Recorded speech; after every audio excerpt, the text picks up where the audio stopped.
So, it's week 2 of The Artist Way. I just had, there was something I didn't cover in my other video. One of the tasks that I did for this week was take your artist for a walk. The two of you, a brisk 20-minute walk can dramatically alter consciousness. And when I opened the book and I saw that, I just thought about the walk.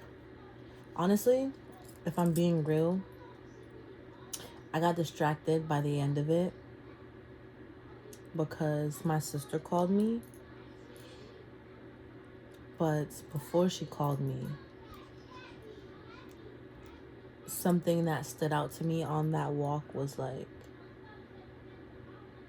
listening. Like I was listening to everything and I could hear the birds. And like there was more than one type. Like there were different bird calls.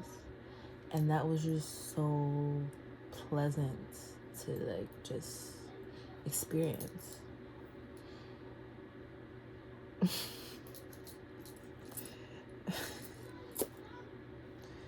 Yeah. So I also saw some flowers and stuff that I took pictures of.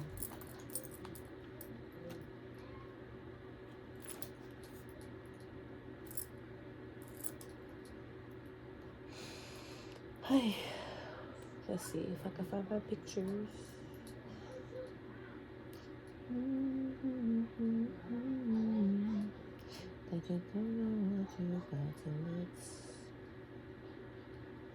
Yes, I found them. So this was the picture that I snapped. There's something about those flowers was just so like beautiful. So I took a picture. And then there was another flower. I feel like I didn't really like, you know what? I'm just gonna do that. This was the other picture that I took. You see, this was Wednesday.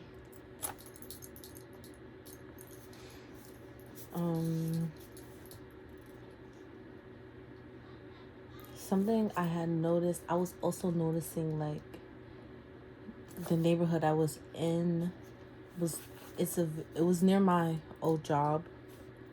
So it's like a lot of residential houses and stuff, and like I was just noticing the way the houses were built and designed.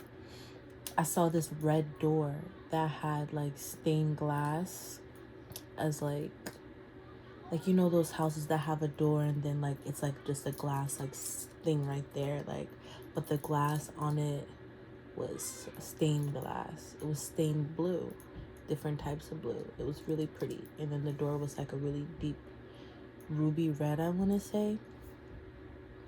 It was really, really beautiful. Why I'm amused by a door? But the door was very beautiful. Yeah, I wanted to talk about that. I went to the store yesterday before the snowstorm, and I also took a little walk after the snowstorm. It was supposed to be a blizzard. I don't know. I feel like it wasn't giving blizzard, like, but I wasn't outside the whole time, so I was outside when it started snowing yesterday, like, yeah, but hey, I wanted to show the book I got. I got this new journal. I've got so many journals, bro. I've got this one that I haven't even started writing in because I bought it and I'm still writing in this one that I have. And there's another book that I didn't even finish. It's my green journal. I did not finish all the pages in that book. I don't know why I just started writing in this one. I kind of decorated the back with some stickers. I think I'm gonna, the stickers keep kind of coming off, so I think I'm gonna, yeah, see? Where did they go? The stickers keep coming off, so I think I'm gonna just like glue them on the inside. I'm gonna take them off the back of it and glue it on the inside. Like, I think that's so cool. I got these stickers from Dollar Tree. Yeah. Boom. These were the letters. They're so cool. Like, they're all different shapes and shit. I had to get 2 because there wasn't enough A's. There's so many A's in my name. Like, literally, mad A's in my name. Like, in all of my given names, every one of them starts with an A. I have 3 names. Why? And each of them start with an A. Why? Don't know. But, and then there's my last name, which starts with an M. So, and then it's funny as how I chose another name to add on to my name that also has an A. I added Ani to my name. Yeah. Atasia. Atasia. Atasia. Ani. There's this one person I still think about to this day. I met her in the summer, and she has an accent, a really strong accent, and I feel like she's the only person who says my name Ani the right way. Like, she literally calls me like Ani. People be like Annie or like just some other shit. Goodness. I think I got a lash in my eye. But yeah. So she was the only person I feel like said my name correctly. And she said it so beautifully. For some reason, I'm gonna let it go. Move on. Boom. Yeah, I got that book. Super cute. And then I got this. So, this thing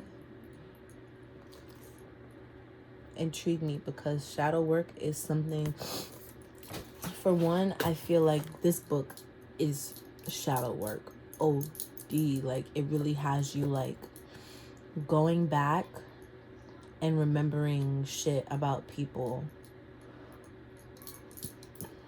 And I know it's all pertaining to like creativity, but like so much stuff outside of creativity, like how certain people treated me. Like, damn, how do I word this? Like, just an example, like just a random person, boom, like they don't really treat you so well, they don't make you feel so safe, and then like when they take an interest in your creativity, you kind of like, and you realize it, like that shit had an effect on you and your creativity, because like, okay, you don't make me feel safe, you treat me this kind of way, but you're taking an interest in something that I love so much. And yeah, stuff like that'll really like make you kind of question your creativity or question yourself.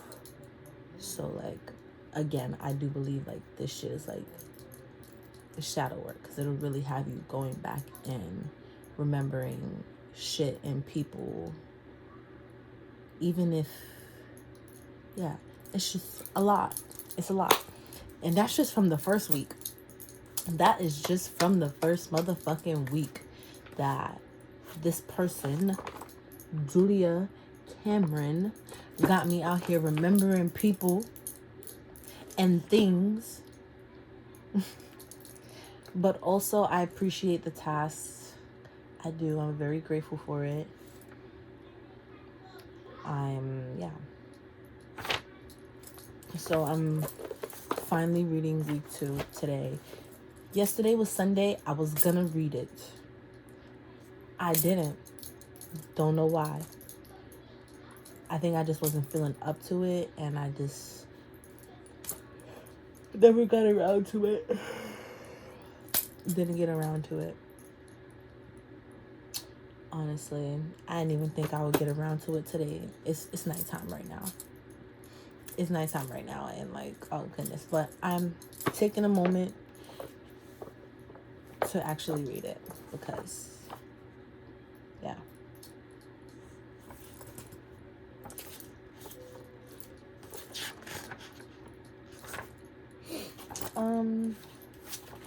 But back to this book.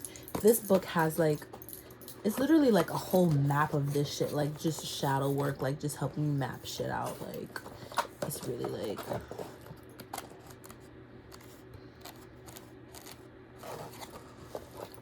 so really, really just, honestly, it makes shadow work easy. Because like the way I do my shadow work, like I just be like, what is it? Finding writing prompts for myself pertaining to like the past, but like a lot of times, sometimes I don't know where to start. So like this is like, I feel like this is good for me because like sometimes I can't like I sometimes I feel like my thoughts and my work could be like a little bit here and there and there and there and there and just like, so this makes it easier to focus on like one part of it. Like it has chapters. So first is understanding shadow work. Second, it's an introduction to your shadow. 3, reconnecting with your inner child, healing your younger self. 4, exploring Jungian. I believe that is what that word is. Because I know this is based on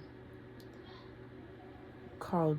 Some of this stuff is based on Carl Jung's philosophy or whatever. Psychology, is that the right word? Exploring Jungian psychology and the layers of shadow work. 5 is unleash your emotions and express yourself. 6 is getting started with shadow work exercises. 7 is self-care practices to partner with shadow work. 8 is the final reflection. What made me really grab it was I saw this one page, and it was like, I was reading it and it was like, identify your triggers or some shit like that. And like, I didn't know some things were like a trigger for me until I read the book, and I'm reading like, damn, like that's a trigger for me. Like that right there, like it was a list of triggers. And I think one of them was like yelling and stuff, like shouting and loud noises and stuff. And I was like, damn, like I know I don't like that. Like when people start yelling, like the emotions that start to go through me, like I just be like, yeah, no, let's not do that. Let's not do that, because why are you yelling? Why are you yelling? Like every time my mom starts yelling, I'm always in my head like, why the fuck are you yelling? Like, do you want to have a screaming match?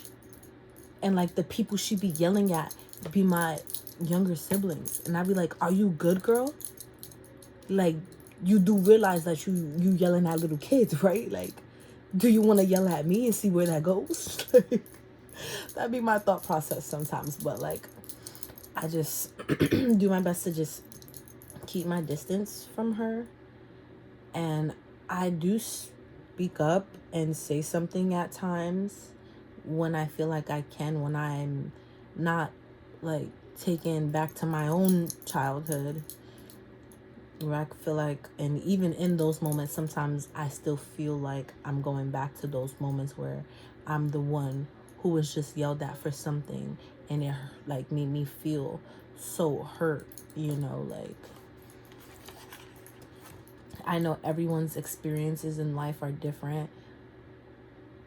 When I go to defend my siblings though, like, a lot of times I'm going back to my experiences because, like, I just want my mother to be aware that this is just one of many possibilities of you yelling at at these children at the moment. Like, how you made me feel was one way, and I'm sure my brother, he's 21, I'm sure he has his own story, and how, he, how her yelling at us at a young age affected him. And then there's my older sister. I'm sure she was affected in a different way. Everyone has their own ways of being affected. I do just want her to be aware, though, that it does have an effect on you. Whether people say it does or doesn't, it does. It does. My brother is kind of one of those people, not to clock his teeth, but he's one of those people who would be like, okay, it happened, I don't give a fuck. That's him not... Let me not read into that. That's his own stuff to deal with.